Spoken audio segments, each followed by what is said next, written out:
there is so much to talk about going on in the region right now. From new challenges in organized crime to economies that are, some of which are doing better than others, although the World Bank just lowered its growth estimate for the region for this year to just 1.6%, I believe, which isn't great. And then elections coming up in Mexico, and elections with air quotes for those who can't see them, scheduled for July in Venezuela.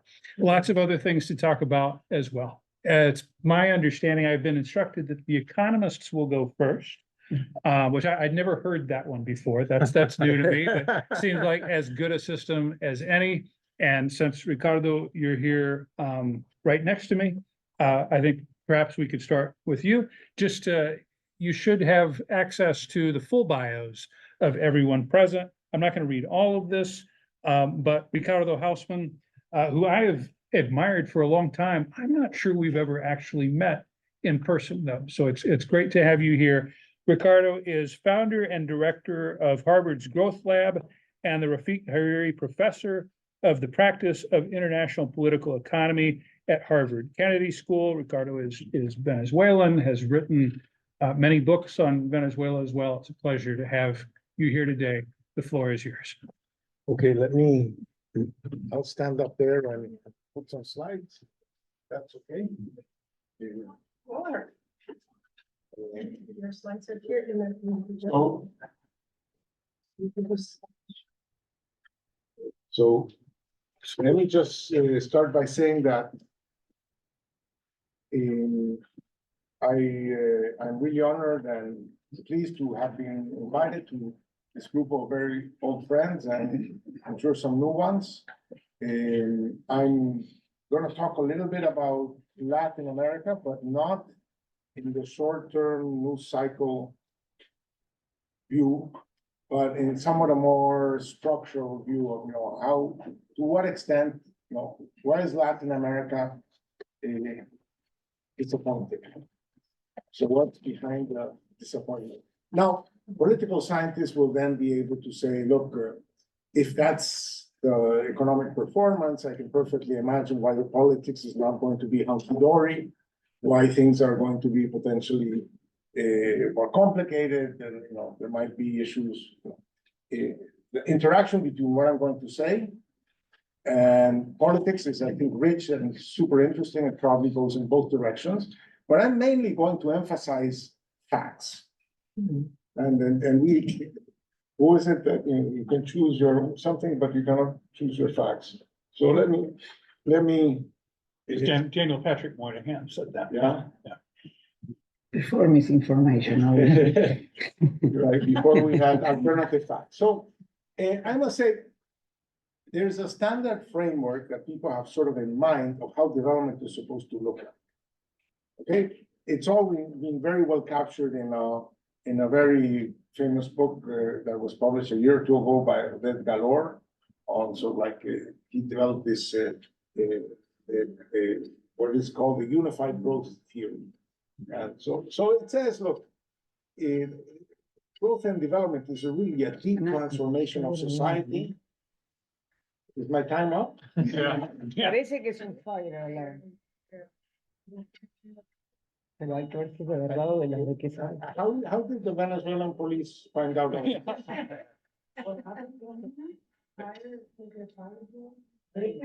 one will read, everyone just say. We don't know if it's a dream or a reality. I would say it sounds like a very medieval chant. Reminds me of my school. Si no nos echan, sigamos. If they don't get us out, we can continue. So there's a demographic transition that some people think it might be related to increases in life expectancy, improvements in healthcare. That leads families to decide to have fewer children, and that means lower dependency ratios. There's more working age population per child, but it also implies that women are less trapped by household activities, so there's more female labor force participation.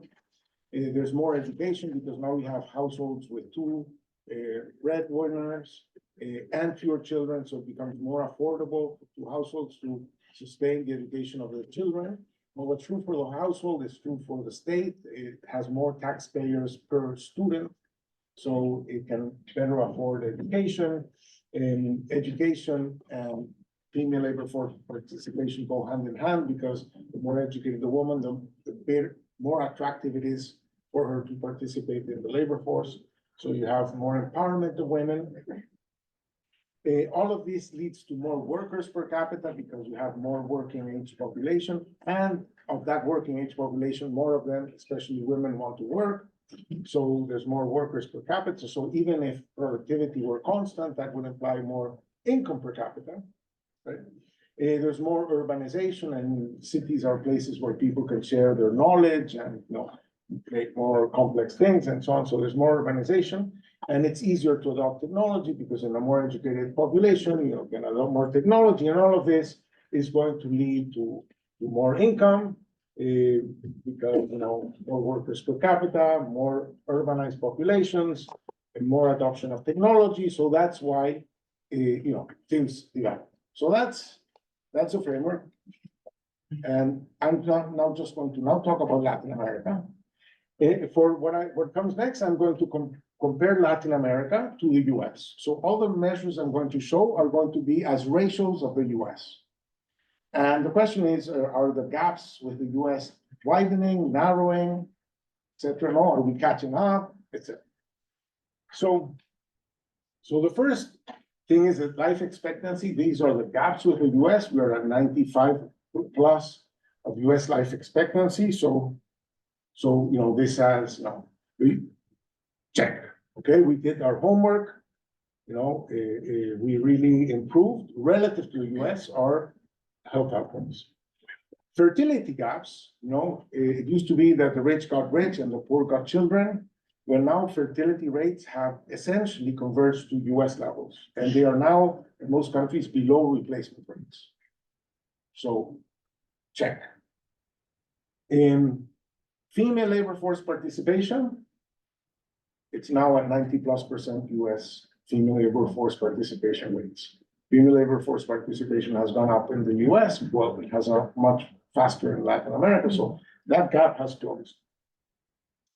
Educational gaps have been closing quite significantly. Tertiary enrollment gap is now at 60% of the US, so it has narrowed, went from 20% in the 1980s to 60%, so impressive expansion of education. Urbanization is, at US rates, and female labor force participation is above US rates. Right? So we should be, even if they don't publish capital stocks for Latin America as a region in the World Development Indicator. So I took a set of countries, and this is how much capital per unit of output there is. It's how abundant is a capital stock. And the capital stock is now more abundant than in the US relative per unit of output. Okay, so there's plenty of capital. So if you ask standard economists, you would say, look, all the factors of production have been converging. So, and massively so, not, massively so, okay? Ergo, so there has to be income convergence. Okay, so when you look at income convergence, that's the US up there, and there is no convergence. If you zoom in on just this part, there is no. We were at 28% of US income per capita at the end of the commodity boom, and now we are at 25% of US income per capita. So there's been massive convergence in everything, but not in income. Okay? So that is a puzzle. And the only way to explain the puzzle is with massive divergence in technology. Massive divergence in technology. Now, how the hell? How the hell? Because all our theories, so this is, how all of these look in the same graph. And Because all our theories say that it's really, really hard to invent technology relative to how hard it should be to adopt technology. Sort of like inventing technology is like writing a book. Adopting technology is like reading a book. So it should be faster to read a book than to write a book. For anyone who have tried. So it doesn't make, you have to have a more complicated story for why the hell we are not adopting the technology that the world is inventing at anywhere like the rate at which the world is inventing. So as we just kept our technology gap constant, we should have been able to narrow our income gaps very significantly. So we must have had to have a very large increase in technology gaps. Now, some people would like to say, well, it's all because of the low quality of education. I am not going to argue that our quality of education is fantastic. Every time a new Latin American country takes the PISA exam, they come in last. And it's the last time they take the PISA exam because they don't want to be measured again. So we do poorly in educational quality, but you cannot explain this with educational quality because educational quantities have been going up so much. And because we have at Columbia, at Harvard, plenty of graduates of the universities that we find perfectly capable to admitting here and to perform super well here. So it's difficult to argue that there's something deeply wrong, or that is so wrong with educational quality, able to explain these gaps. Then you say, well, it's all about the institutions. We read Asimov and Robinson, it's all about the institutions. But what is story about institutions could explain why we're able to do health, why we're able to expand education, why we're able to empower women, why we're able to urbanize and so on, but we're not able to adopt technology. Okay, so it can't, you would have to have a very sophisticated institutional story that I haven't. Okay? So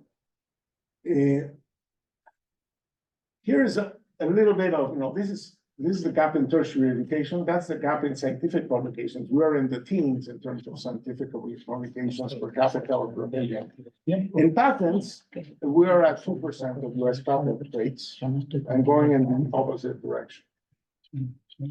And so if you ask, what are, here I'm looking at South America's exports, net exports. This is what we export. We export agriculture, we export minerals, we export copper, gold, stock counting.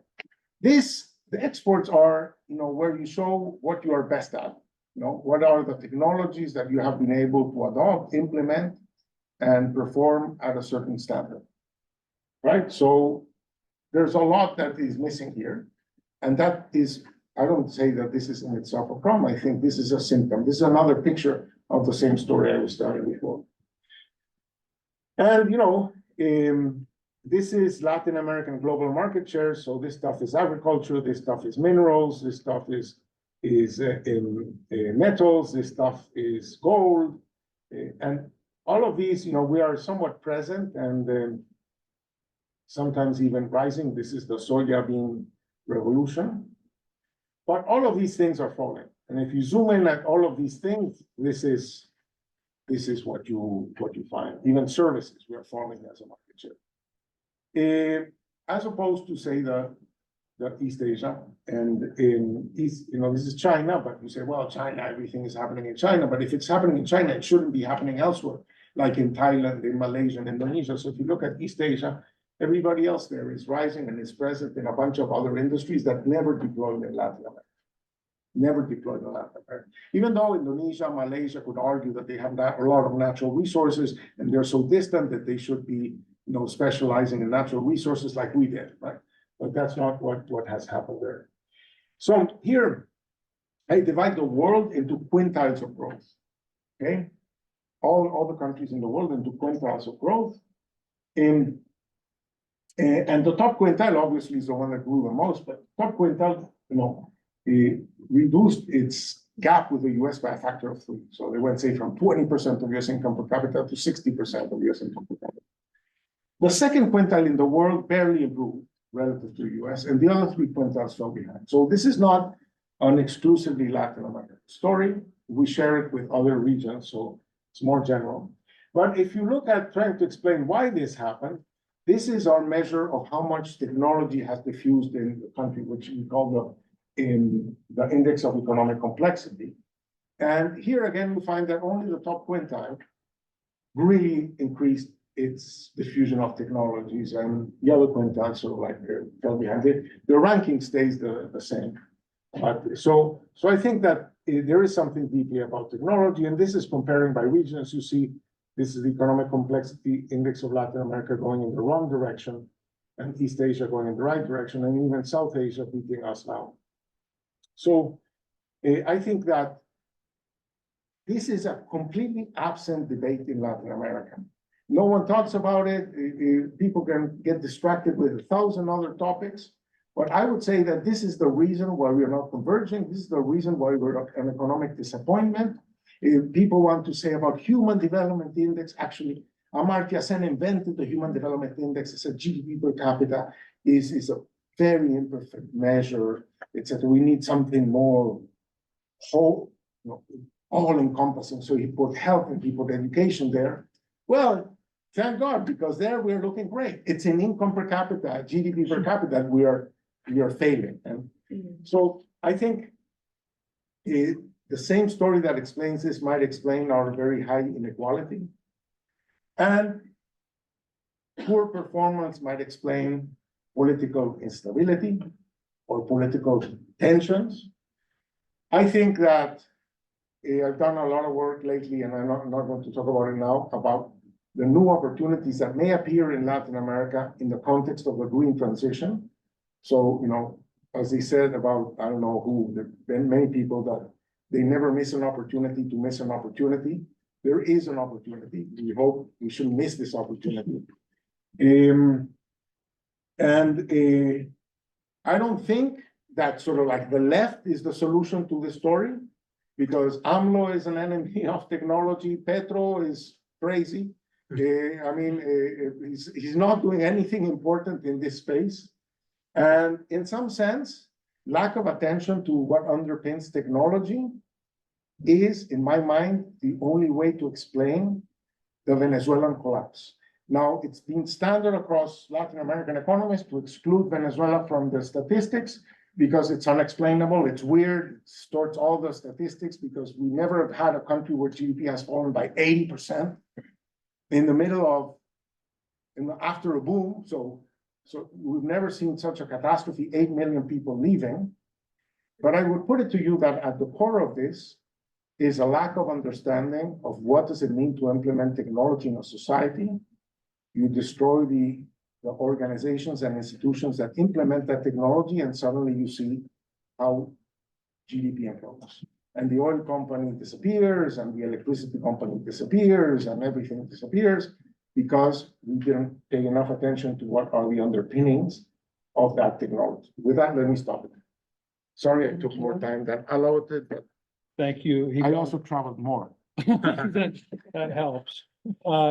As sort of resident Brazilianist, you mentioned Petro and AMLO. There was a quote last month from Lula, who said, in free translation, he said, I'm tired of hearing about theory. I'm tired of talking about this thing, artificial intelligence, in a country that has so many intelligent people. Why do we even need artificial intelligence? Why don't we use the human intelligence that we have here? So that I sort of, in Lula's trajectory, I understand he's making a lyrical, not a literal point, but it's consistent with some of the things that you were talking about. So, economist number 2. Which seems like an injustice to call him that, because there's such a meeting of the minds here today. Are you okay? Mauricio Cardenas is the former Minister of Finance and Public Credit of Colombia. He's an accomplished economist and policymaker known for leading transformative fiscal reforms. He's my friend. He's a member of the Americas Quarterly editorial board, as is Vicky. And I'm also, I didn't mention this, but I think 10 minutes is sort of what we're asking people to do. for 10 minutes. 10 minutes, Okay. if you're able. Great, great. Well, Ricardo already asked the deep fundamental questions. The questions that have no answer, or at least that we haven't found that answer. I'm gonna take another angle, which is more short-term on what's going on now in the region.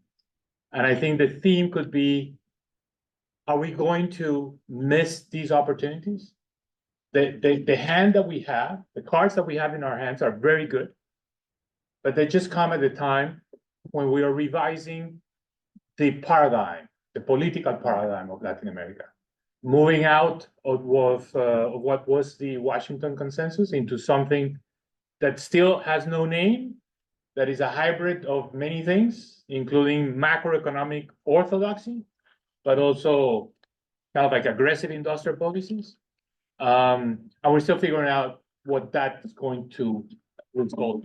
So my talk is more about the short term, what's going on in the region today. I'm gonna start with 4 initial observations that I think set the stage, which are quite relevant. Oops. Observation number 1.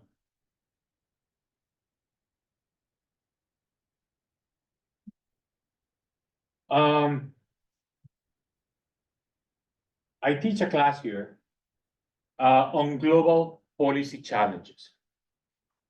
So we spent a whole semester talking about the global problems. And very rarely Latin America is mentioned because it's not the source, it's not the cause of those problems.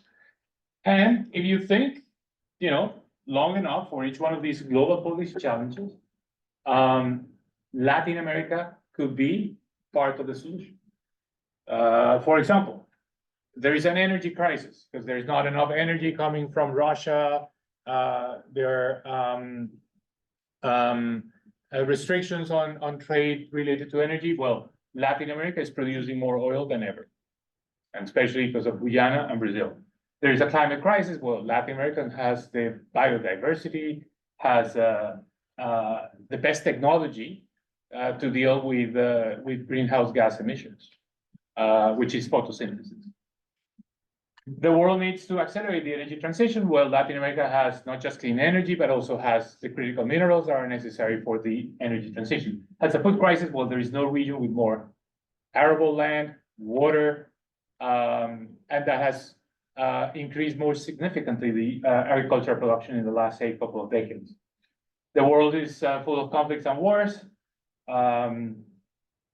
This is a region that really has very little history in terms of external aggression, very peaceful in that sense. And with all these geopolitical tensions, well, this is kind of like the region that can trade with China, can trade with Europe, can trade with the US, poses no challenges, no threats. It's not twisting the arms of anyone. So great opportunities. Second observation, this in a world where inequality has increased significantly. And this is the central theme in the US, in Europe, in China.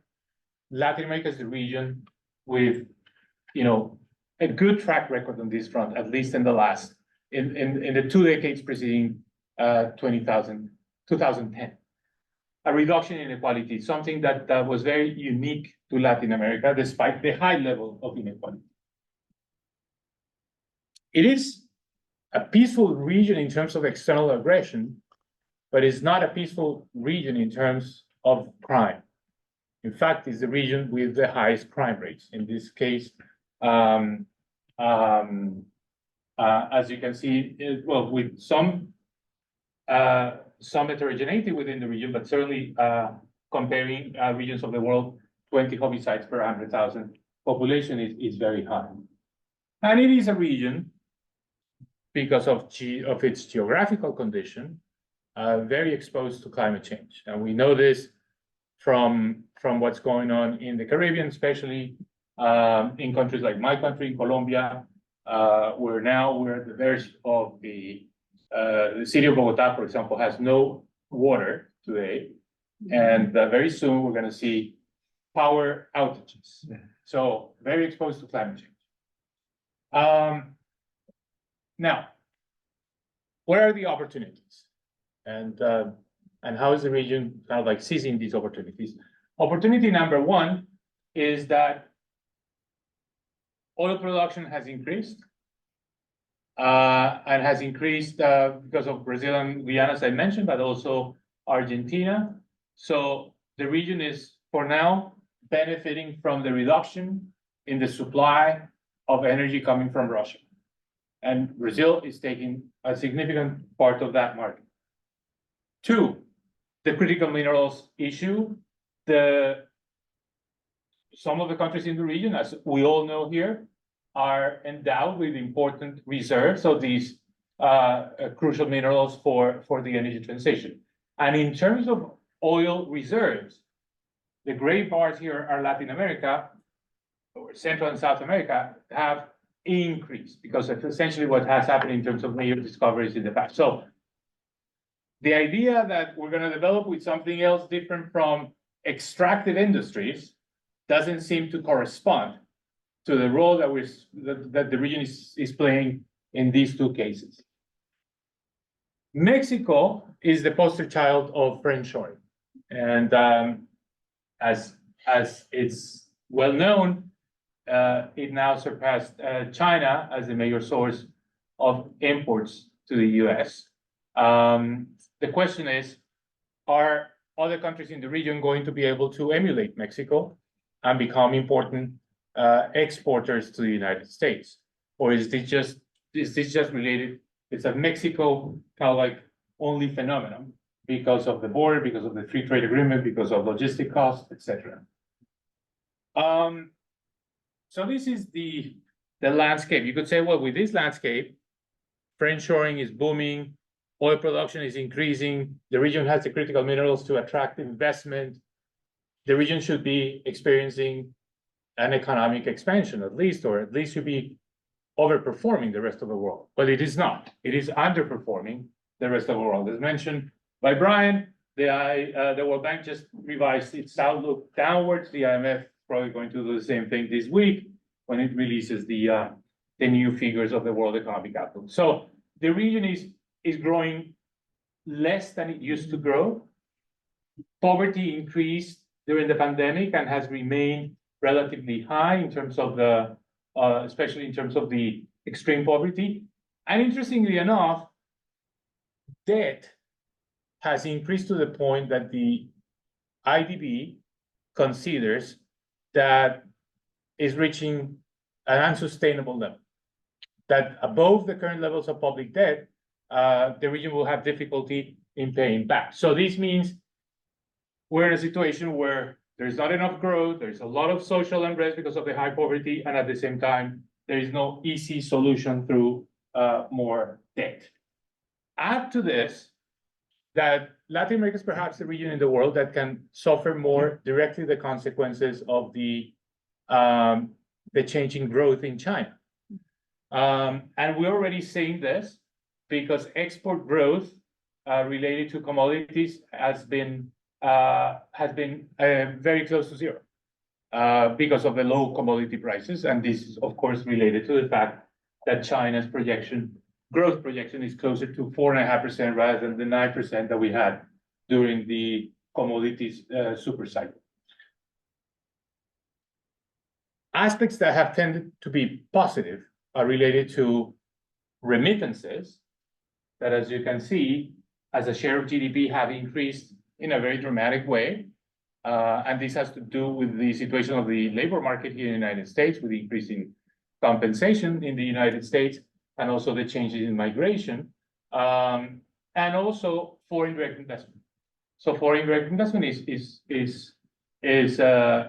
has been growing since the end of the pandemic, and has been growing in significant ways in countries like Mexico, Colombia, Chile, and Brazil. So,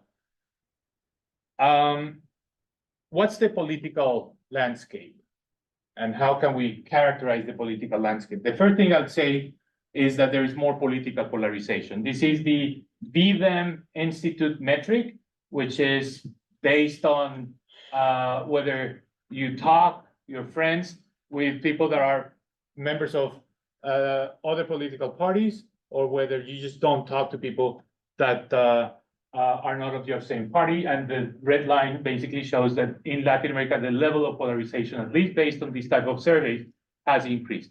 And also is the region where we're seeing more mass mobilizations. This is a measure that uses the number of street riots, manifestations, things of that nature. Now, question is, in this context of social tensions, relatively low growth, greater political polarization, are we going to be able to untap the opportunities that the global policy challenges pose? And I think to answer that question, we need to look at, what is the paradigm? What is the governments are trying to do now in the region? The region was,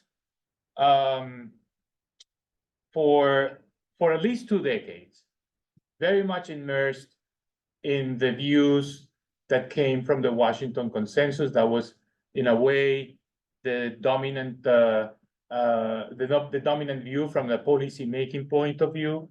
But now we have changed into something else that is, as I said at the beginning, an amalgam of things that some of them have to do with history, some of them have to do with changes in preferences. But the way I would see this new paradigm is that we still have some core elements of what used to be kind of like the central economic policy management that came about in the 1990s in Latin America, which is independent central banks, fiscal discipline, many cases fiscal rules, trade openness, openness to foreign capital, free capital mobility. This is still pretty much the case in almost every single country in the region.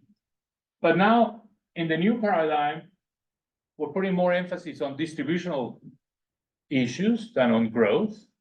If you read kind of like the messaging, the conversation, the goals of the governments are more related to distribution than to growth in particular. Many countries are endorsers of the view that we have to use the climate transition or climate action to reindustrialize, active use of SOEs. I mean, if the Washington Consensus was about privatization, the current paradigm is about strengthening state-owned enterprises and using state-owned enterprises in a very active way, especially for climate action. More use of regulatory powers to reduce the role of the private sector. This is Mexico, this is Colombia, in some ways Chile with the pension reform, and deeper integration with China.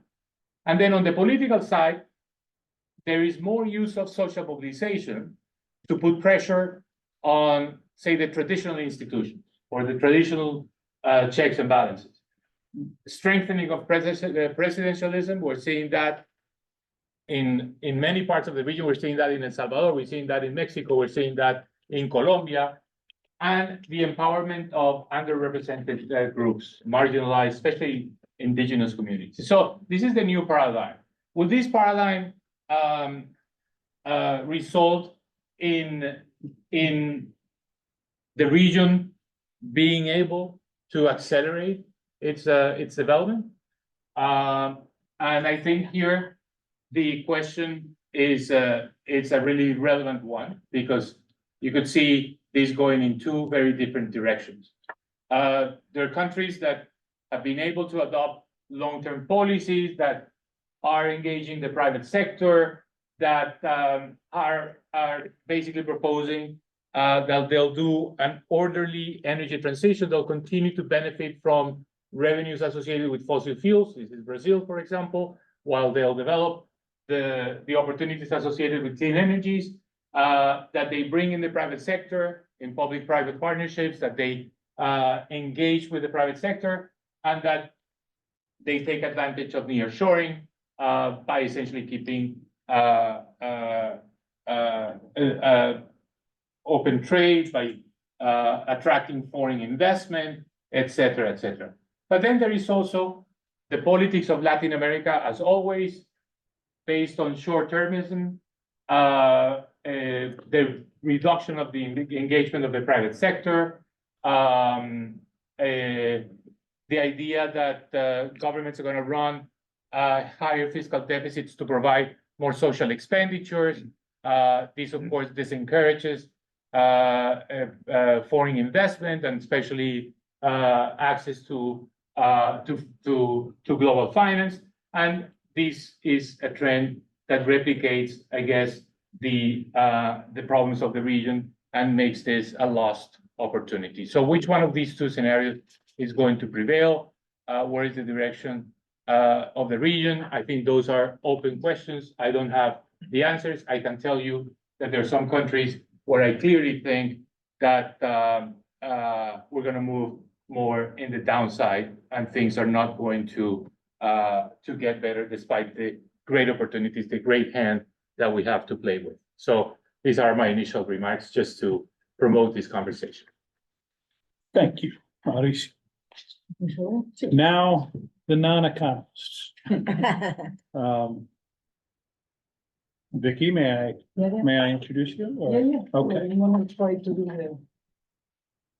Vicky Murillo, I'm sure many of you know, she is the director of the Institute of Latin American Studies and a professor here at Columbia University. She's a leading scholar in distributive politics in the region, author of many works, holds degrees from Universidad de Buenos Aires and Harvard.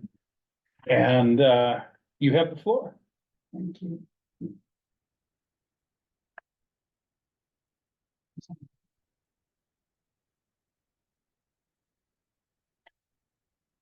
Thank you. So I'm going to try to, I prepare some stuff and I'm going to try to address what both Ricardo and Mauricio said. And I think the trends that they have pointed are pretty crucial to understand the politics of the region. I mean, I've been looking at demography in particular lately, and I think it's quite important. But I just want to follow from Mauricio's idea that there is a new policy paradigm.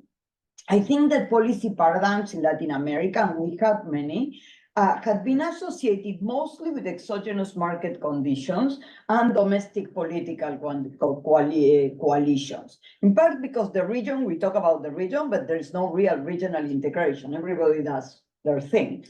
And then we all open the umbrella when it rains.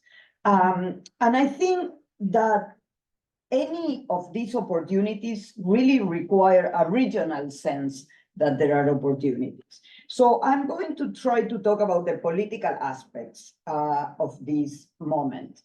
And these are really related to the trend that Ricardo mentioned of historical gains in society and the lackluster economic performance that the region has had in the last decade. And I think that has generated two options for citizens of the region. One, political discontent voice, which is what we will be talking about. And then two other options that I think are important to consider. Migrations is not just remittances, it's people moving into other countries because they don't like their own country and generating political xenophobia in many cases in the other country. So I think that's an important thing I'm not talking. And then exiting to the illegal economy, which I'm sure Verónica will talk about. So the political cycles in Latin America have been basically driven by the interest rates of the United States, or access to capital, and commodity prices and natural resources, which are very linked to the popularity of Latin American presidents. That leads that economic cycles end up becoming political cycles. The mechanism is the economic vote. I mean, people vote for many very different reasons, but the economic performance is a real good explanation across cases and across years. So we can talk about cycles like the debt crisis, which was a bad economic cycle, but led to democratization in many cases. And the paradigm at that time, I would think, was economic heterodoxy. In the 1990s, with the boom of the emerging markets after the end of the Cold War, we had the Washington Consensus policies. There was a movement of policy convergence and economic orthodoxy. In the 2000s, we had the commodity boom created by China and the pink tide, because all the left-wing governments that were lucky to be opposing the right and came to power could consolidate themselves and push for state intervention and redistribution. And the period that we just that I just learned, it's called China normalization. And we normally call the post-commodity boom. The last decade has been a decade of political discontent and a decade of policy divergence. We cannot really find any clear policy paradigm or any political trend in this decade. Experts look at the region and so look at Chile. It's, according to most experts in BIDEM is people like me that have to fill a form. It's pretty high. Colombia is pretty stable, though low. Peru goes up and down. El Salvador, we all know, it's not a democracy anymore. So those are experts. Now look at the evolution of democratic attitudes. These are citizens, right? And here, the blue line is whether they support democracy as a regime. And the yellow is whether they are satisfied with that democracy. So I think what I'm talking about political discontent is the gap. There's people who like democracy, but not how democracy works for them. And as you can see, Chile, Colombia, and Peru, the three, they are pretty similar in terms of the gap, despite the expert. The country where the gap has been closed, El Salvador. That's an important thing to consider. And here you have both things together. The red dot is the Liberal Democracy Index done by experts, and the blue line, this is for 2021, is this mass surveys of public opinion. So again, if you look at Colombia, Peru, and Chile, the gap is enormous. So the experts are very happy with the way democracy works. The public is not so satisfied. The country, again, El Salvador, the experts think it's not a democracy. People are very satisfied with the democracy they have. So I think it's important to try to understand these gaps. I would be looking at Costa Rica, another country where people are unhappy, very unhappy with how democracy works.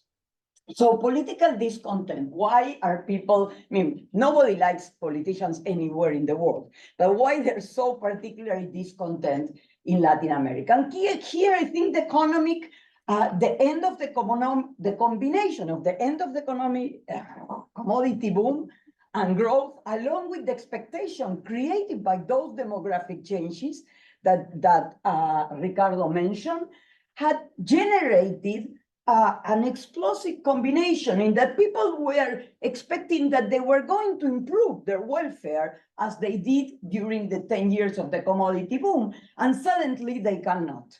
So that generates frustration and anger. There is like a lot of the poverty, inequality, social mobility indicators that had improved during that decade are now stopped or even come down.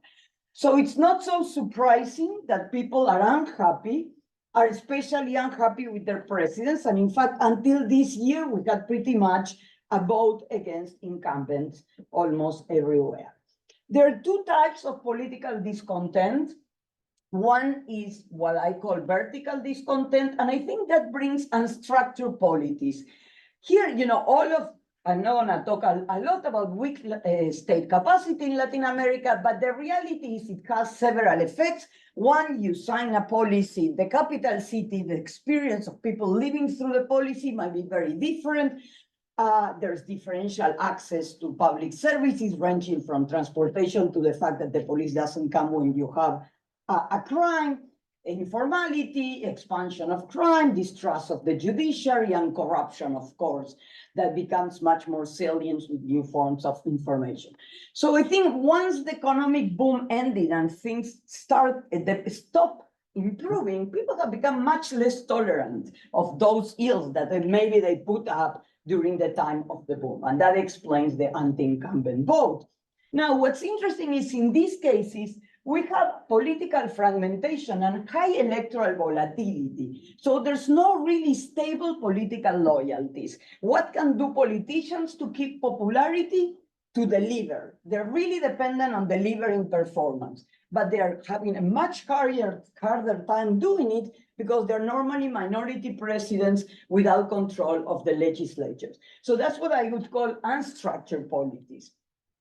The alternative is horizontal discontent, and that brings polarization. So in the cases where the pink tide during the commodity boom did a pretty strong economic and status redistribution, and here, for instance, the gains of women, somebody felt like, they are doing worse now. but especially female and non-white gains have been pretty dramatic in many countries, and that generates political loyalty. Somebody is thankful and happy, but somebody is resentful as well, because they lost in relative terms. So that generates what is called anti-partisan identities, people who vote against, not so much in favor, and that perceive that the state is biased to favor the outgroup. When the boom ends and recourse become much scarcer, it's very easy to activate the resentment of these partisan identities and rely on political polarization to organize the electorate. In these cases, you can have majoritarian presidents, which might be good for governance and policy making, but might also generate policy instability with electoral alternation. Think of the case of Brazil, for instance, to some extent, or what might happen in other cases. So one of the problems I have with this idea of populism is I don't see any trend. I see that the countries in Latin America are kind of cycling through this idea of unstructured polities, polarized polities, and the happiest people, those who have populists in power. So Bukele is the most popular president in Latin America. The only way to solve your discontent is to have one of these anti-establishment populists, which, of course, are pretty also in need of popularity, because these are delegative democracies in the best of cases. So they don't have check and balances, but they depend on keeping popularity, or else they become Venezuela. And that implies that they need to have an economy that's better. I don't know if they know how to do it, because really, how long can you just sustain your popularity on issues such as security and cultural issues that are pretty growing fast, copying the US, with the effect of the economy not helping you? So here, just some numbers. I mean, this is to give you an example of what I'm talking about. So, for instance, Chile, which would be an unstructured polity, these are data of electoral volatility, which means how much people, I don't like this guy, so next election I vote for this other person. And in particular, it's something called type A volatility, which is how many people change their mind and vote for new parties that didn't run before. And if you can see, there is a trend growing across the region from this is the whole period, the whole democratic period, the last decade, and the last election. But if you can see for Chile, that didn't have such a high number, in the last decade, it grew, in the last election, it grew, and the president was elected by 26% of the votes. So that's a very unstable scenario. It's not that it's easy for Boric or whomever comes next, unless the situation changes, to do any policy in any direction. And you had cases like Bolivia is a typical case of polarization. In fact, it was a country with historical volatility very high. It came down and even less, and the president was elected by a majority. I think they're fighting each other because they didn't have someone else to fight them. But again, I think here it's a president that had the power, conditional on controlling his own coalition, to do policies. But if someone else comes to power, I would not be surprised that the policies change dramatically in the opposite direction.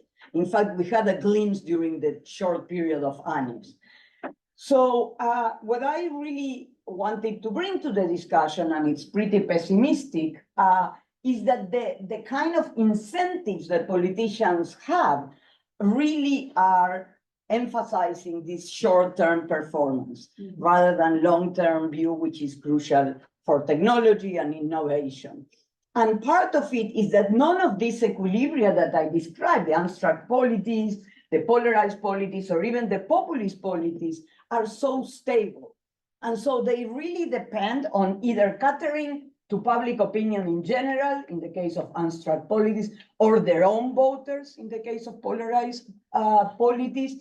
But they are very dependent on public opinion. And the only thing that can help them overcome this dependence is concentration of power in the executive. So it's not such a great or positive view. Thank you. Verónica? Yes. So Verónica Zubillaga is a Venezuelan sociologist. She is currently a professor at the Universidad Simón Bolívar in Caracas. Over the last 20 years, she has dedicated herself to studying urban violence in Latin America, youth gang violence in Caracas, gender, public policy, and qualitative methods. The floor is yours. Yes, thank you. So I will focus my reflection on issues that were already shown here, such as poverty and violence, and how in Latin America, especially in some countries, this unrest and uneasiness is being managed. So I will depart from 3 facts or observations. First, thinking in inequality, the United Nations Development Program has highlighted that inequality, and Mauricio and Vicky have spoke about that. Inequality is one of the most distinctive still characteristics of Latin American economies, although changes have been remarkable in some periods, most notably in the early mid-2000s with this decade, with the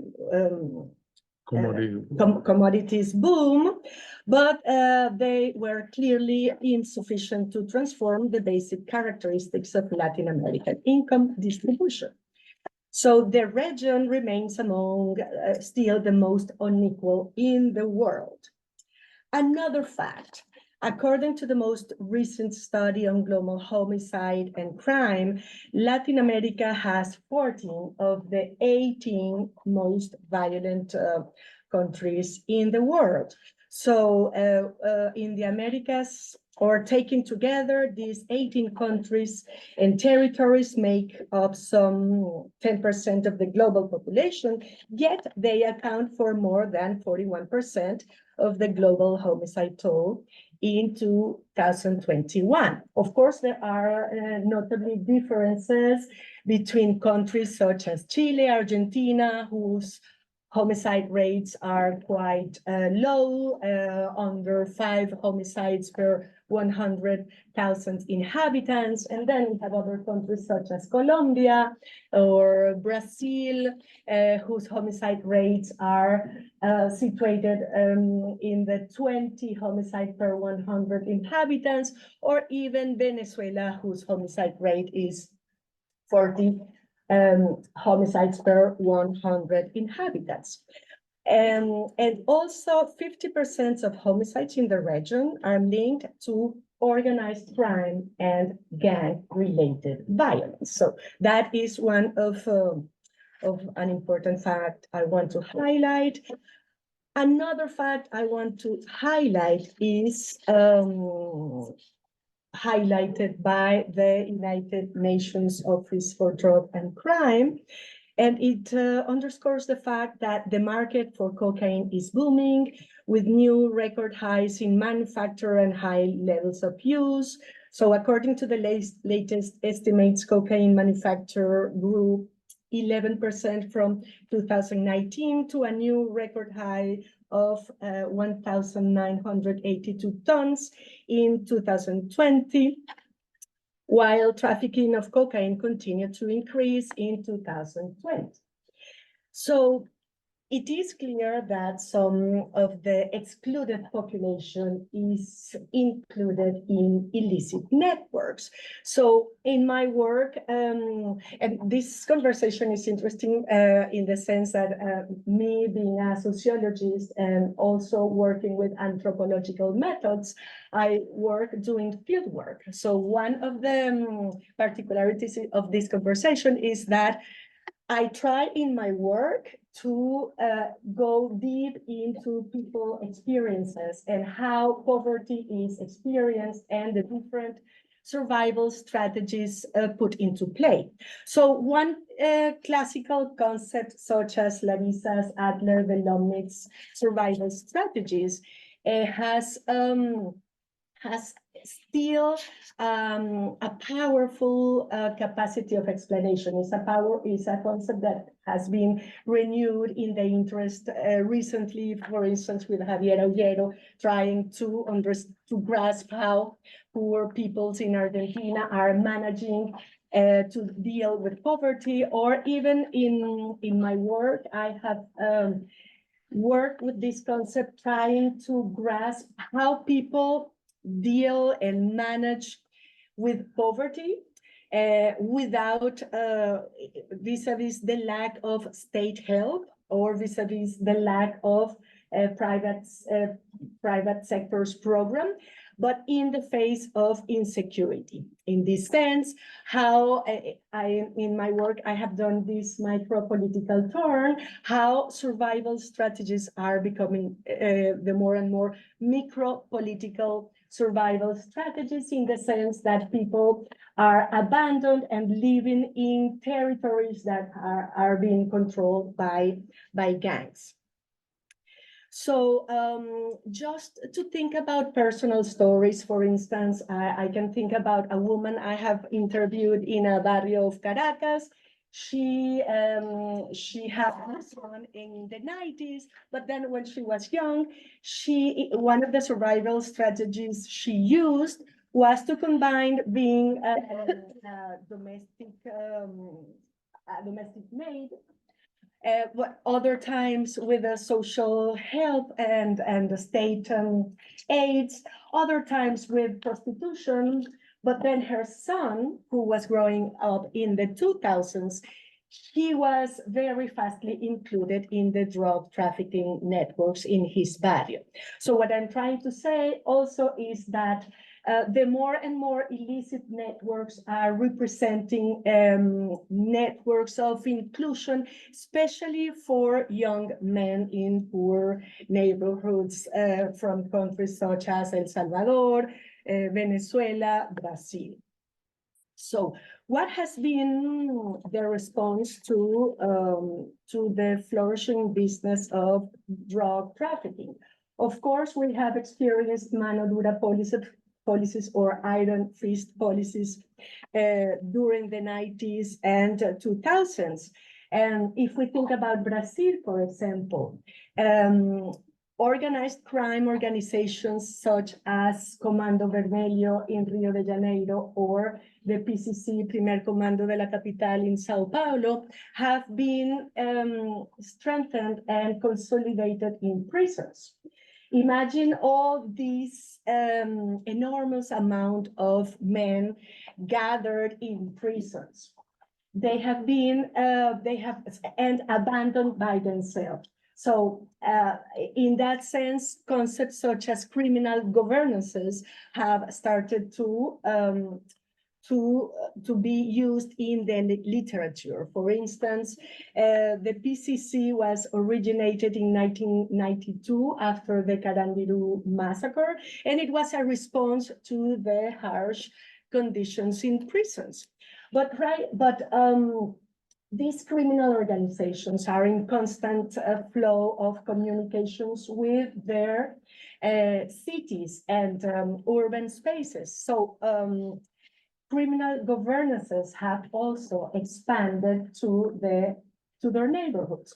This means that today in the criminal literature, we are talking more and more about criminal governances to grasp the fact that important parts of the population in poor neighborhoods in Latin America are being governed and ruled by criminal organizations. For instance, political scientist Juan Pablo Luna was highlighting recently that in Rio de Janeiro, 30% of the population in the favelas live under criminal governances. So these two express the important role these organizations have have acquired. In Caracas too, the criminal organizations have followed the same path as Comando Vermelho and PCC. After Mano Dura policies in Caracas, we have now criminal organizations that we didn't have before. Some of you have heard about El Tren de Aragua, or some of you who are more familiarized with the Venezuelan situation have heard about the gang of Coqui in La Cota 905. And I did field work in those communities.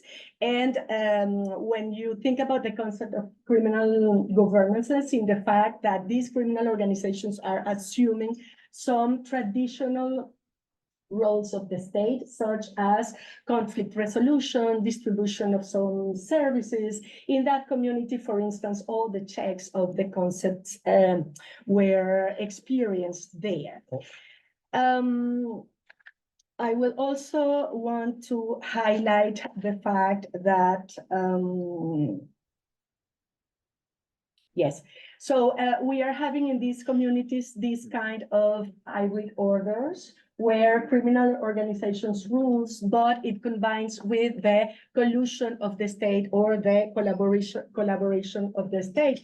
So this is why when we talk now about Mano Dura policies, making this clear division between the state and criminal organization, a concept such as criminal governances allows to grasp the fact that in many cases, there is, the borders are not that fluid, and there is collusion and collaboration between these criminal organizations and the state. For instance, even though Bukele is very popular, work of journals such as El Faro or Jose Miguel Cruz has revealed that Bukele was in negotiations with the Maras.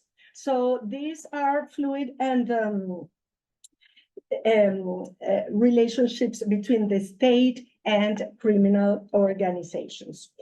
The worry is that also in authoritarian governments, we are experiencing new styles of mano dura policies. For instance, in El Salvador, if we think about El Salvador, 75,000 of persons are put into prison. That means that almost 2% of the population is put into prisons. If you multiply these 75,000 persons per 2 or 3, in the sense that these men have children, or they have wives or mothers, this means that at least 300,000 people are affected by these mano dura policies. So the worry with El Salvador is that it might be a conjunctural success. So we have to wait to see what will happen once these policies begin to show their unsustainability, in the sense that if you look at the images of El Salvador and the condition of these young men, and with the cameras, you know that this will not be sustainable for such a long time. So let's wait and see what will happen in El Salvador, and then see collateral effects such as migration of these men from these criminal organizations. Finally, also in these authoritarian countries, for instance, in Venezuela, we have moved from massive incarceration to massive killings. For instance, in Venezuela, the Maduro government have killed at least 4,000 men each year from 2016 until 2019.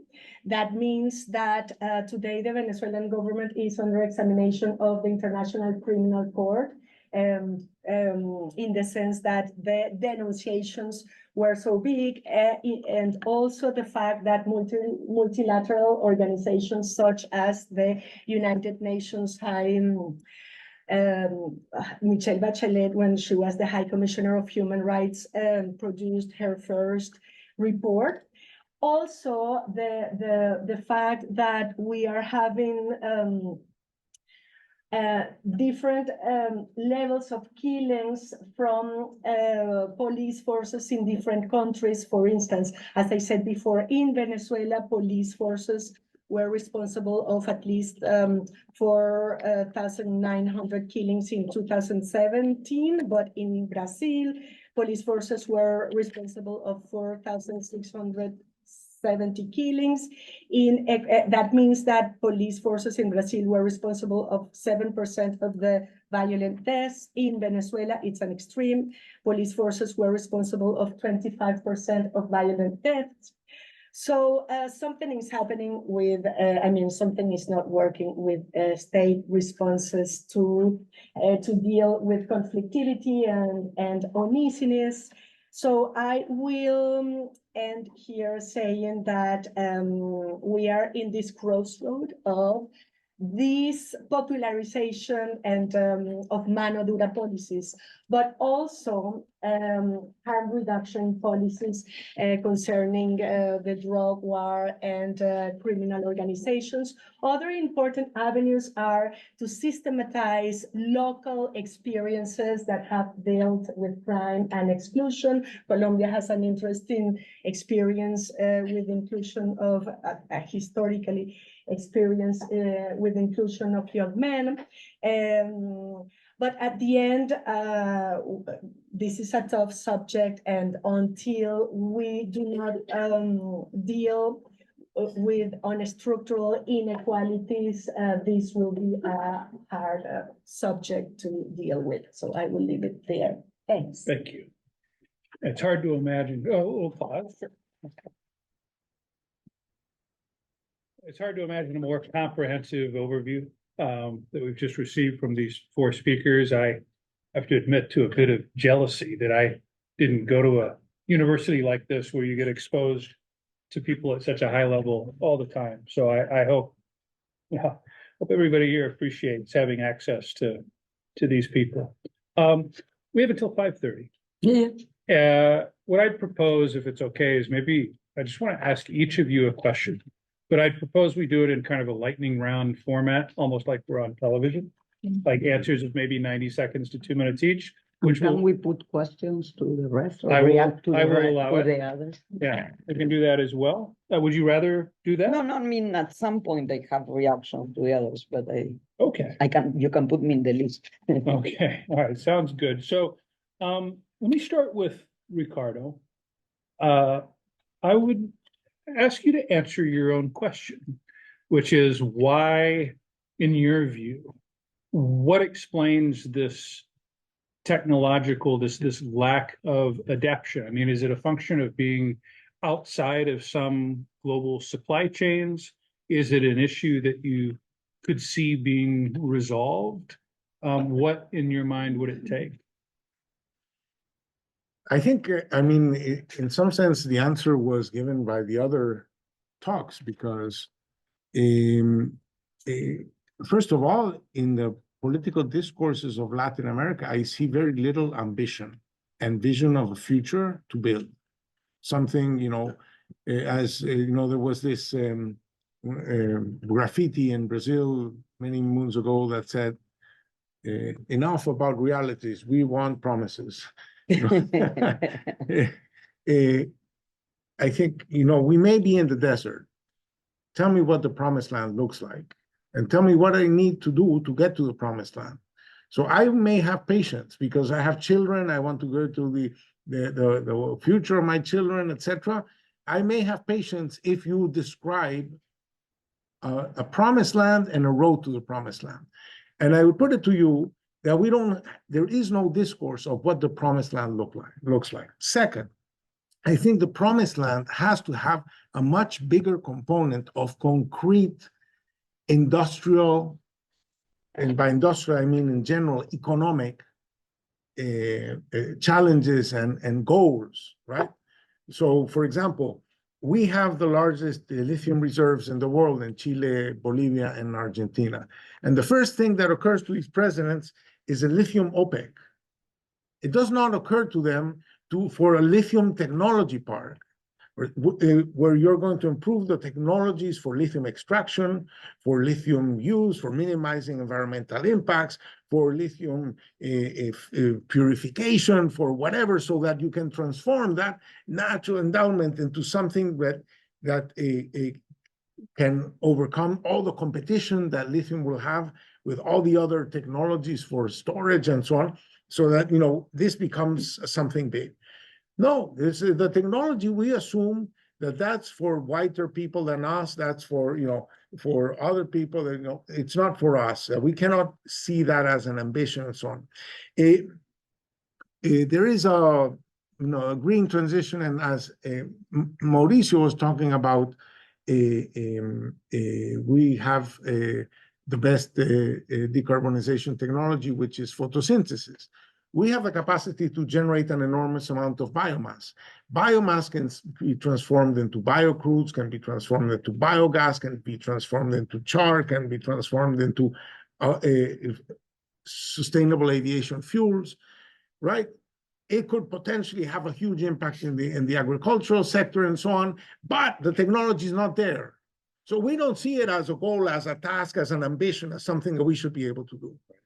So I can describe these things in more concrete terms of saying, look, if you describe to me that promised land, there's a role for me in that promised land. And yes, it will take some time to get there, but at least you're paying me in future money, in future realizations. And I don't see that. So if it's all about, you're going to give me a conditional cash transfer and we're going to do something about local violence, you know, it's not enough to dynamize. And, you know, our growth rates at the best of times, when the wind was in our back and all the stars were aligned, in our best of times, growth was mediocre, incredibly mediocre, especially conditional on all the stuff I said before. So I think that there is much more that needs to happen. For example, right now, you've seen the boom in US private investment. Well, it was, you know, the government said, we're going in this direction, this is going to be something, and the private sector responds. There might be some fiscal stuff, but the private sector responds because IRA was a lot of money as well, right? it is, say, $1 trillion in a $30 trillion economy. In a $30 trillion economy. So by the way, and it's $1 trillion over several years. So it's really, I would put it to you that in all the universities, everybody wants to talk about everything green. Society is thinking about its problems. I see that we are not thinking about our future. Mauricio, you gave a very balanced presentation, but then you sort of broke a little bit negative, as I understood it at the end. When I think about, and I like to play this game called What If We're Wrong? And when I think about a scenario that might favor the region in the next couple of years, I try to think beyond Latin America. I think, what if, we talk about some of the global factors that you referenced there. What if we're in the early stages of a new era of great power conflict? How does that change, if at all, these structural factors that you talked about in your presentation? Because I think in that scenario that Latin America starts looking pretty good. Yeah, well, 90 seconds as you want them, or 90 seconds? 90 seconds.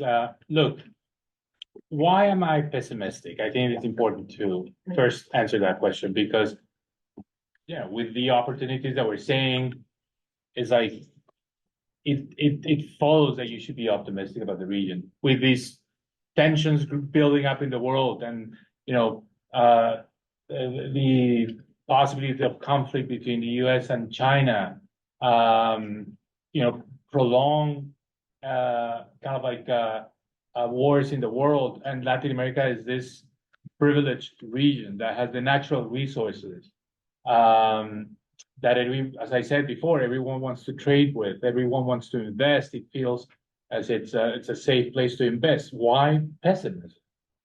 So you started by saying we're going to hear first the economists and the political scientists, and I think the answer is entirely political, because not because of the goals of these new generation of leaders in Latin America, which is what many people expected for decades, the goals of redistribution, of strengthening the representation of certain groups, of making sure that our model of development was more balanced, that we developed state capacities. I mean, all those things are good. So why with that language, things are turning bad? And I think the reason is that we're coming back to the idea that leaders become populist, lots of short-termism, more than say, we're going to engage in the construction of a new model with industrial policies like the IRA,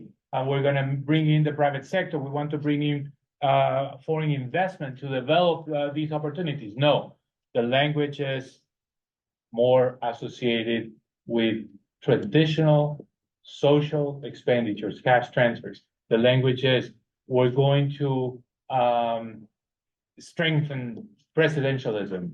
We're going to change the constitution so we can be reelected. What's going on today in the region, to me, is more reminiscent of what Chavez did in Venezuela than of really a movement towards stronger democracy. And I think that's at the end of the day what's preventing the region from moving forward. You see a lot. I mean, it's of course hard to generalize, but you see a lot of language associated with making polarization kind of like the central to the political debate, making also relationships with the private sector more difficult. And if that's the case, you cannot develop effective industrial policies. You cannot develop all these opportunities. So look at the language of AMLO with the private sector. Look at the language of Petro with the private sector. Look at Boric. When he says the development of the critical minerals has to be done with state-owned enterprises. So I think it's politics in the sense that it's not the goals that these leaders have posed and the reasons why they were elected, because they want societies are more egalitarian with, as I said, more representation, but it's really the way they're doing it that it's preventing us from having stronger economies, having stronger investment. The private sector is being displaced, to put it that way. So my sense is politics are going to dominate the economic logic. Politics are going to dominate the opportunities, and it's because this generation of leaders is more interested in vindication of the past, of the ideologies, than really looking forward in a pragmatic way to the future. So a lot of backward looking and not necessarily forward looking in the current leaders in the region. Vicky, Yeah. following on that a bit, you used this term anti-establishment populists to talk about a lot of what Mauricio just said. And you made this point that those figures that in many cases have not achieved great success, but they have high approval ratings. People are happy, even when the results in economic growth and security policy are not there. I mean, they're happy while they have results. I mean, people are happy with Bukele because he really provides security, and they are happy with AMLO because he did reduce inequality and poverty. So it's not that the happiness is coming out of nothing. I don't think that people are happy just because the guy is there. Fair enough, but AMLO, for example, huge shortcomings on the security front. Bukele hasn't done much in terms of the economy. And I look at Milei, who 4 months in is overseeing. Let's leave aside the merits of his program. It has been incredibly difficult in terms of reducing real wages. Inflation remains starting to come down, but he seems to have retained a big part of his popularity, in part because he's still doing this thing, la casta, and it seems, at least so far, to be working. It's early. My question is this a new politics? Are we soon going to see leaders like this all over, not just Latin America, but the whole West? Or do you see another kind of model? So let me answer Milei, and we discussed it exactly last Monday, but Milei has a promised land. People are desperate. they want to believe. So, I mean, he's in a particular situation. I think his promise, nobody believed his promised land works, none of the experts, but people are, okay, everything else failed. He says he's going to bring, Argentina back to make it great again or whatever it is. And people want to believe. I mean, all of his voters, they think the guy is crazy, but they want him to succeed because the alternative is much worse. So he has a promised land. So I guess Ricardo answered your question for Milei. Now, in general, I think one of the things that the demographic trends that Ricardo mentioned also had is a high degree of inequality. So female fertility came down, but not for everyone. Latin America has one of the highest rates of pregnancy for adolescents.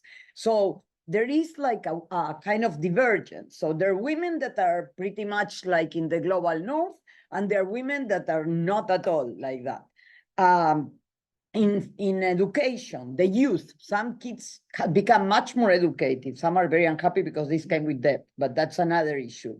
But then another group of young people end up, having as an option the illicit economy or prisons where they would be recruited into that. So I think all of those demographic trends didn't come evenly. So they already, even though inequality declined, they never, ended that divergence. And in many cases, increased the divergence in the sense that you see that some people now has access and I am doing worse. And I think that creates conditions, this kind of political discontent that I mentioned, that fits the populists, but the populists would only be successful if they can deliver. So I don't think these guys, I mean, Milei is a special case in that because he's not a populist in our definition, in the sense that he doesn't have a majority support. He's trying to be one, but to keep that, they need to be able to perform. But that, which generates incentives to look at the short term, at things that are very visible. So it makes sense what Bukele is doing, not just putting people in prison, but negotiating with the gangs, because he needs crime to keep low by whatever means, to keep himself in power. Veronica, there's been a couple people, in fact, I think everyone at one point or another has mentioned demographics. Mhm. And this feels like an issue that even with the attention we've given it today, what's happening in the region right now is dramatic.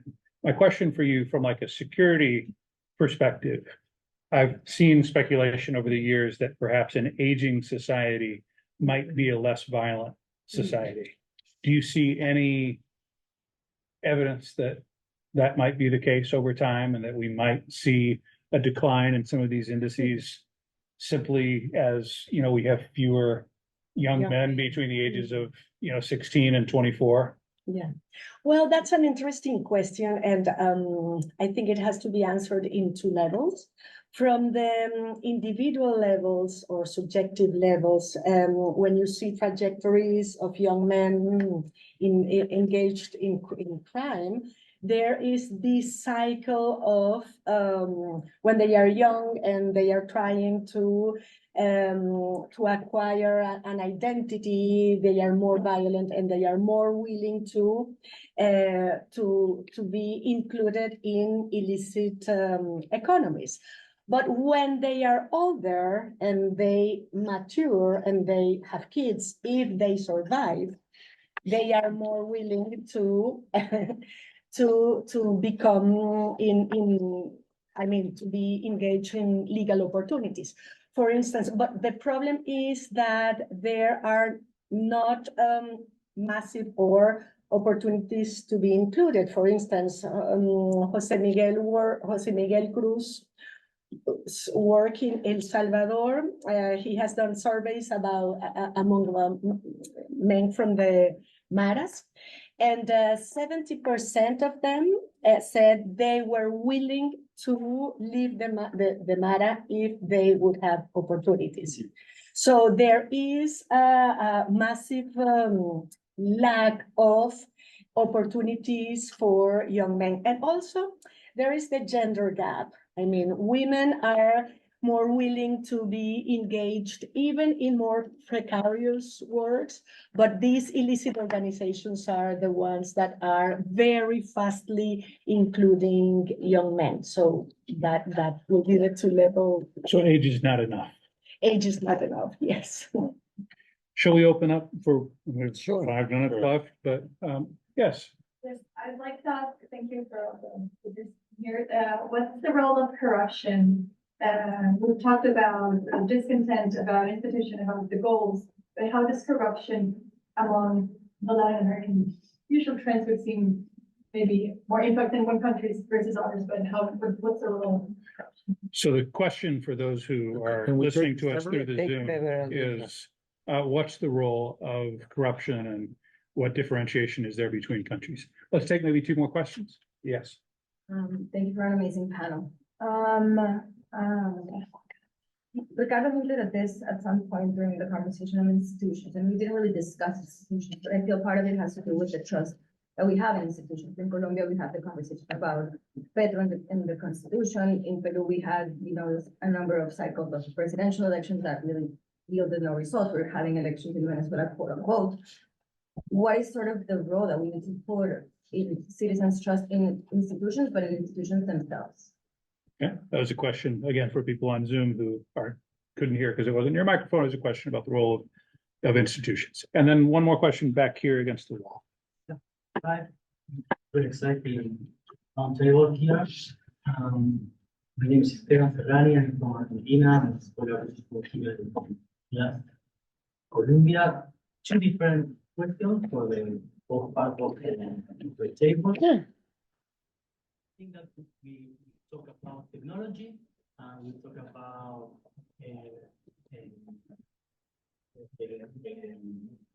the recent trends in our economy. So I have a reverse question. Does the world want our manufacturing? Because this is some part of the response. Does the word want? Our manufacturers. That's why we don't increase our technological skills.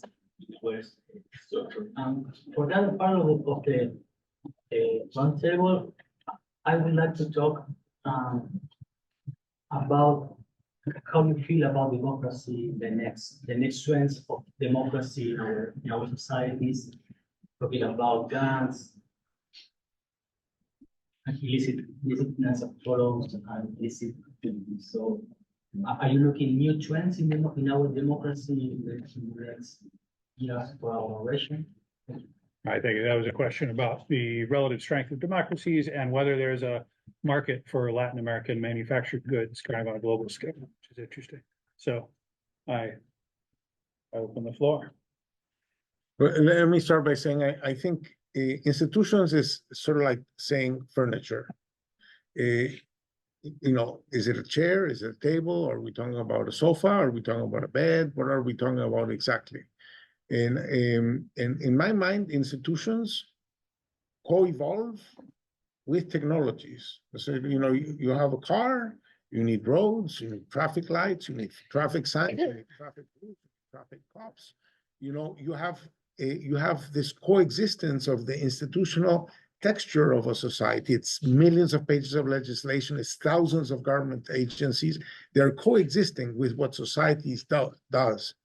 And I would put it to you that in speaking about institutions as in the abstract, except when you're talking about some electoral institutions or some constitutional design aspects and so on that societies typically decide once in a blue moon, institutions evolve and you build them up to do the things that societies do. And behind those things that societies do is technologies that societies are implementing.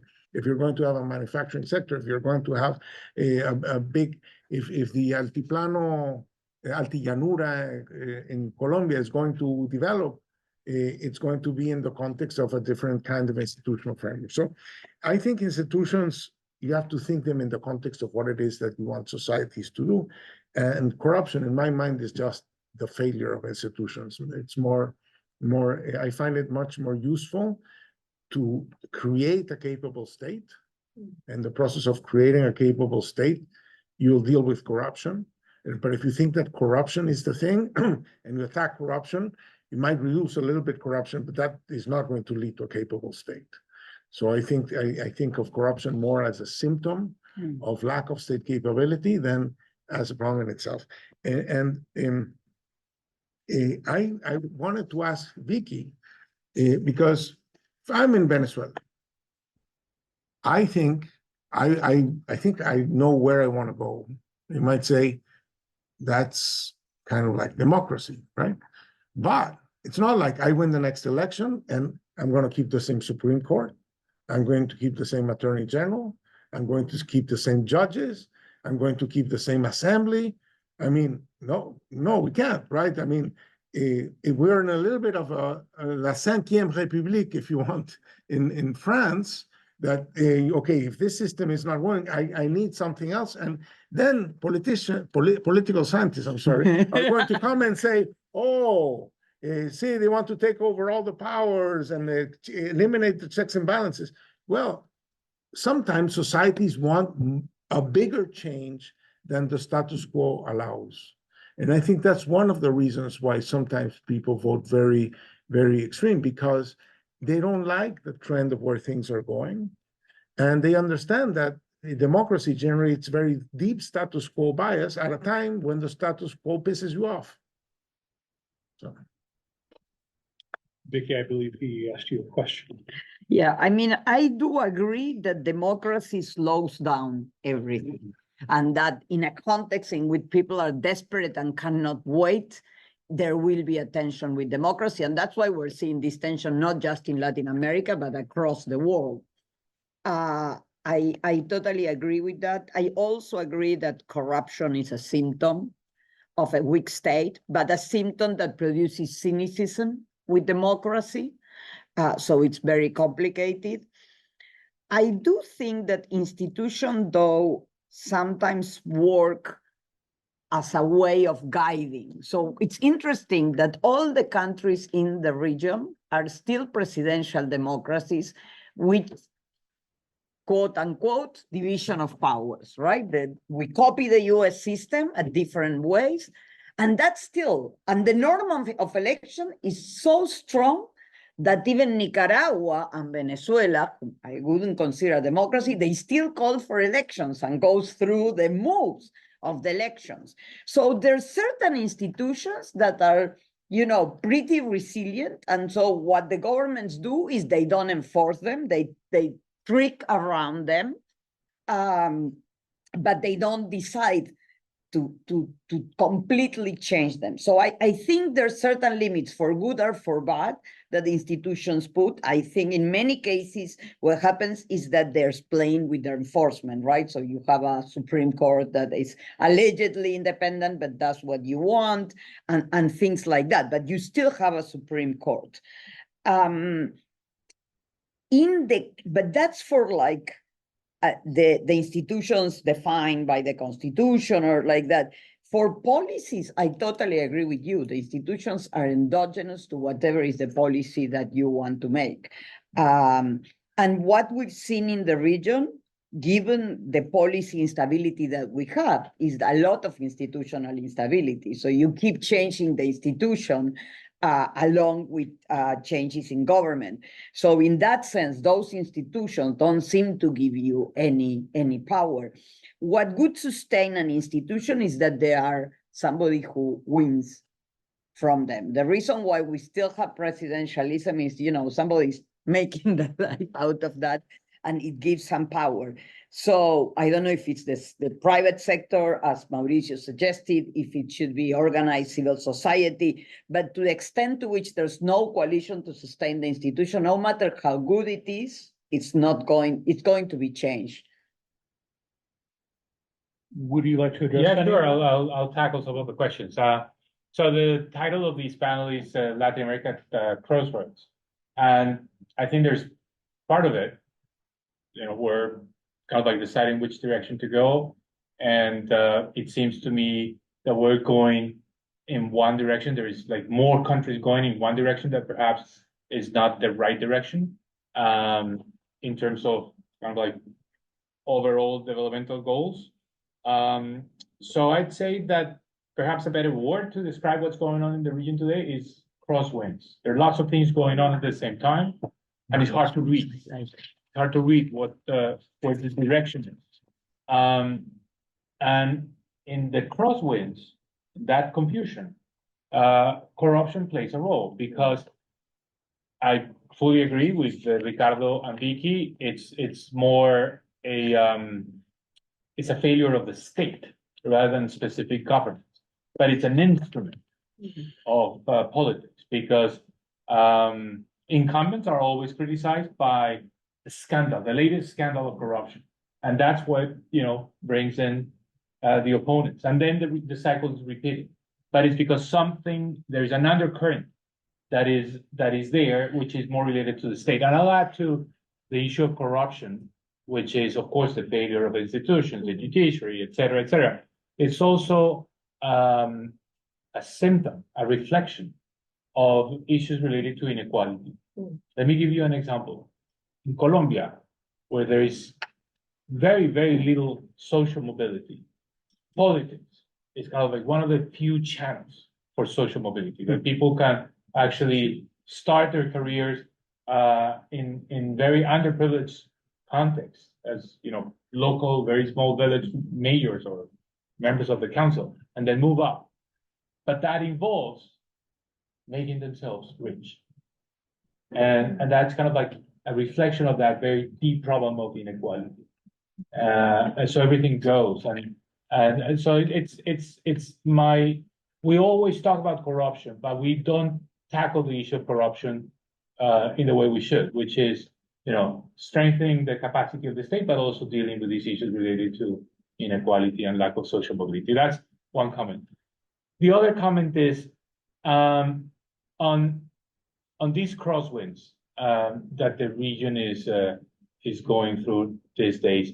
I describe the paradigm as a combination of things that perhaps at first sight don't match. They kind of like, why are we having these leaders that are very interested in staying in power or being populist or increasing social expenditures, increasing the role of the state, at the same time responsible on the macro front? Why is that? Where does that come from? And I think that my concern is that that's perhaps not sustainable. It's not a paradigm you can say this is going to stay. Because if you consider that polarization is really the driving force of politics, if you think that the politicians are becoming more and more populist, then and if economic growth is not responding, because we're seeing that, then at one point something is going to give. And I think a lot about what happened in Turkey 20 years ago, which started, with macroeconomic orthodoxy, with Erdogan. But then, as he became more polarizing and more populist, the macro framework had to be kind of like, it was not sustained. And that's why they ended up with hyperinflation, they ended up with huge fiscal deficit, et cetera. So is this going to be the situation of Latin America? Is this new paradigm that I described is going to stay there for how long? Or are these new generation of leaders so engaged in practices that are more based on using government expenditures, on attacking the private sector? Is this going to lead to a new wave of, say, macroeconomic populism, of the populism that we think is extinct, that we think we dealt with it and it's not coming back? It may come back. And that's my concern. Yes, well, to finish, two comments about corruption and democracies. So thinking also about the security sector, one of the perspectives of the harm reduction paradigm is precisely tackling the corruption issue. So thinking about police forces in different neighborhoods, they are in collusion with criminal organizations, so they sell protection to these organizations. So there is this important state-sponsored protection racket. So corruption is an important part of it. There is no accountability, for instance, at least in some countries, Argentina is different, Chile is different, but lack of accountability. So it is an important problem. Thinking about democracy, and some people talk about Latin America as a violent democracy, in the sense as imposing legitimacy might be violent. For instance, well, what Bukele is doing right now with mano dura policies might be felt by some sector of the population as being really violent, but also contesting state violence is also violent.